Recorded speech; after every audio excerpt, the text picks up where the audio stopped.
Hey everybody, it is day 46 of the 95 Days of Award Season Posts, and I am Cinephile Mike, your friendly neighborhood cinephile, here to talk today about Florian Zeller's The Son, his follow-up, albeit standalone prequel, as it were, to 2020's Oscar-winning The Father.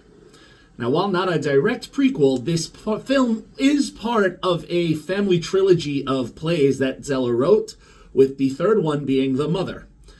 No plans yet as to whether The Mother will be adapted into a film, but I was, a little confused because when I saw Anthony Hopkins was part of the cast, I felt that there must have been a direct connection, but after some additional research, I see Zeller just wanted to include Hopkins, so you could say it is a spiritual prequel of his trilogy. So let's dive into The Son.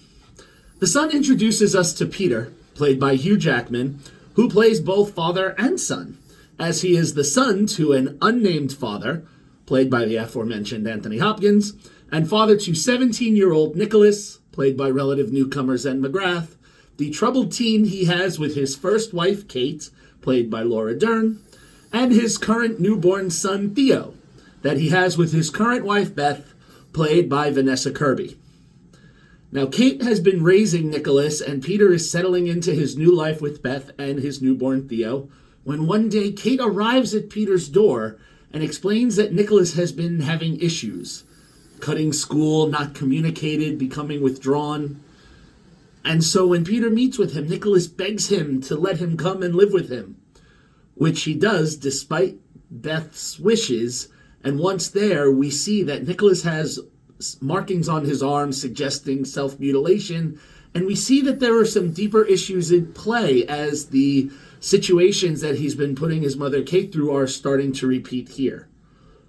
And these are the things that this film will continue to address as we follow this journey. Meanwhile, Peter is reflecting on the kind of father that he is and thinking about the relationship that he had with his father, and can he correct this imbalance?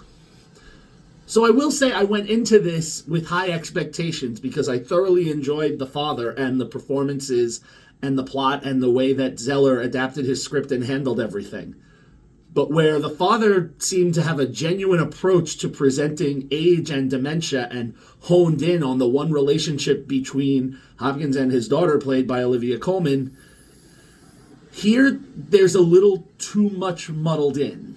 You would kind of expect them to just focus on the relationship between father and son as it is named, but it's not. We're trying to deal with the impacts of Nicholas and his struggles with his new stepmother and father, the impact it had with his mother, the relationship between his mother and his father.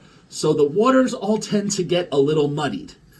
And also the characters are presented to be these intelligent individuals, but they seem almost blind to what is happening, which you could argue that, when one suffers from mental illness, they know how to push the buttons of the ones that, love them.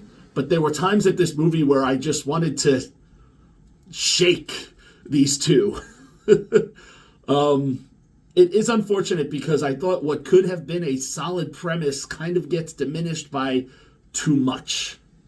The cast does what they can with the script, but when it gets to that third act and tries to deliver its emotional punch, it kind of lands with the impact of a soft slap, and the ending that we arrived to seems rather predictable.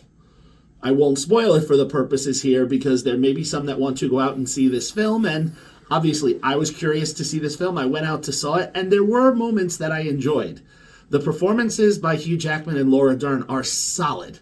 They do the best they can with the script that they have. But again, all these subplots just make it too muddied, which is ironic given that the film was only 2 hours and yet there were moments that dragged due to the imbalance of plot points. So for its award season future, I think it's already had it. Jackman was nominated for Best Actor in a Drama, which at the Golden Globes, which he lost to Austin Butler, and hasn't been recognized in any of the other major award season shows as of yet, and I'm not sure it will. Now, Zeller did win the adapted screenplay award for The Father, so At first thought, I would have assumed he might have entered the conversation again, but given this script and everything else out there, I do not think it's going to have a chance right now. But, again, different people have different views of films, and that's the thing I love. There may be some of you who go out, see this film, and love it, and I do hope you do. For me, I only give the film a 3 out of 5 stars, and that is a low 3. I was trending towards a 2, but Jackman and Dern do give stellar performances that gripped me at times. Now, if you're interested in seeing The Son, it is currently playing in select theaters as it just opened this weekend. However, I would recommend seeing it quickly if you want to see it in theaters now, because given the other reviews and criticisms I've seen of the film, I'm not expecting it to be around for very long. But on that note, I will see everybody tomorrow for day 47 of the 95 Days of Award Season Posts. And this is going to be a big week. Tomorrow we get the Razzie nominations, which will lead into my week of Razzie reviews. And Tuesday we get the Oscar nominations, so I'll be providing some of my thoughts on those when they're announced. But until then, I will say goodnight, and this is Cinephile Mike saying, take a break and watch something new.